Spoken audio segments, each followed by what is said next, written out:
Hello, नमस्कार। आज आपण पुन्हा भेटतो आहोत नवीन विषयासहित। आजचा आपला विषय असणार आहे सेरेब्रल पाल्सी किंवा लोकोमोटर डिसॅबिलिटी म्हटलं जातं त्याला। तर आजच्या भागामध्ये आपण सीपी मुलांविषयी जाणून घेणार आहोत। सीपी मुलं लोकोमोटर डिसॅबिलिटी ही दोन भागामध्ये विभागली जाते। सेरेब्रल पाल्सी हे दोन भागामध्ये विभागलं जातं, ऑर्थोपेडिक डिफॉर्मिटी आणि न्यूरोलॉजिकल डिफॉर्मिटी। तर ऑर्थोपेडिक डिफॉर्मिटी ही आपल्या शरीराला येणाऱ्या व्यंगामध्ये ऑर्थोपेडिक डिसॅबिलिटी येते। यामध्ये ऑर्थोपेडिक डिसॅबिलिटी ही एकतर काही कंडिशनमध्ये जन्मतः सुद्धा येऊ शकते काही मुलांमध्ये, किंवा ॲक्सिडेंटली सुद्धा जन्मानंतर डिफॉर्मिटी येऊ शकते। त्याला आपण ऑर्थोपेडिक डिसॅबिलिटी किंवा डिफॉर्मिटी असं म्हटलं जातं।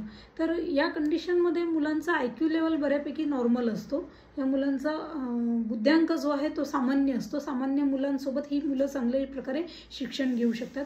यांना यांच्या दैनंदिन कृती ज्या आहेत त्या करण्यामध्ये निश्चितच अडथळा येतो, परंतु यांचं बौद्धिक क्षमता ही चांगली असते सामान्य मुलांसारखी, त्यामुळे ही सामान्य मुलांसोबत चांगल्या प्रकारे शिक्षण घेऊ शकतात।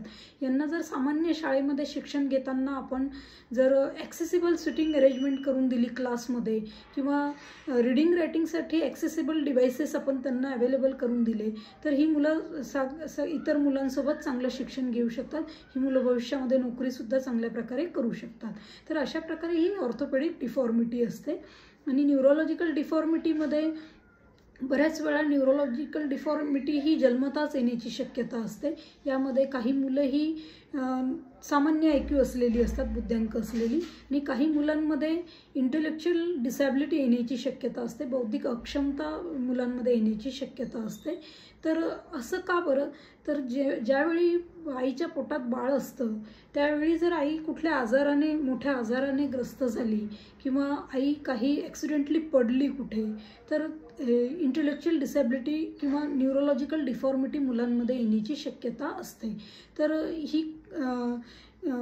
ही कंडिशन जी आहे सेरेब्रल पाल्सीची, या मुलांमध्ये जेव्हा येण्याची शक्यता असते, तर त्यामध्ये न्यूरोलॉजिकल डिफॉर्मिटीमध्ये इंटेलेक्च्युअल डिसॅबिलिटी येण्याची मुलांमध्ये शक्यता जास्त असते। त्यामुळेच आपल्याला डॉक्टरांनी सांगितलेलं असतं 9 महिने आईची काळजी कशी घ्यायची, बेबी जन्माला येईपर्यंत, किंवा जन्मताना जर बेबीला काही त्रास झाला, लवकर डिलिव्हरी नाही झाली, आणि किंवा जन्मानंतर बेबीला ऑक्सिजन पुरवठा नाही झाला बाळाला, तरी पण ही न्यूरोलॉजिकल कंडिशन किंवा डिफॉर्मिटी मुलांमध्ये येऊ शकते। तर त्यामुळेच आपण वैद्यकीय सल्ल्याने अशा वेळी गेलेलं जास्त चांगलं असतं। डॉक्टरांच्या सल्ल्याने जर आपण गेलो, आपल्याला यातलं फारसं माहिती नसतं, त्यामुळे आपण कधी आपल्याला वाटतं की बऱ्याच वेळा अट्टहास असतो असा की नॉर्मल डिलिव्हरी व्हायला पाहिजे, परंतु आतमध्ये काय आहे हे आपल्याला माहिती नसतं। बेबीची कंडिशन काय आहे ही आपल्याला माहिती नसते, हे डॉक्टरांना चांगल्या प्रकारे माहिती असतं, त्यामुळे त्यांच्या सल्ल्याने आपण गेलेलं कधीही चांगलं असतं।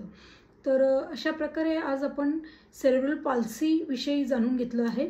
दोन प्रकारे सेरेब्रल पाल्सीमध्ये येतात, ऑर्थोपेडिक डिफॉर्मिटी आणि न्यूरोलॉजिकल डिफॉर्मिटी।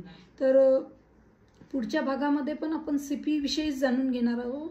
तर आमच्याशी कनेक्टेड राहा। आमचा संपर्क क्रमांक आहे 9970598429 9970598429। तर पुढच्या भागामध्ये आपण अजून CP विषयी जाणून घेणार आहोत, त्यामुळे आमच्याशी कनेक्टेड राहा। धन्यवाद।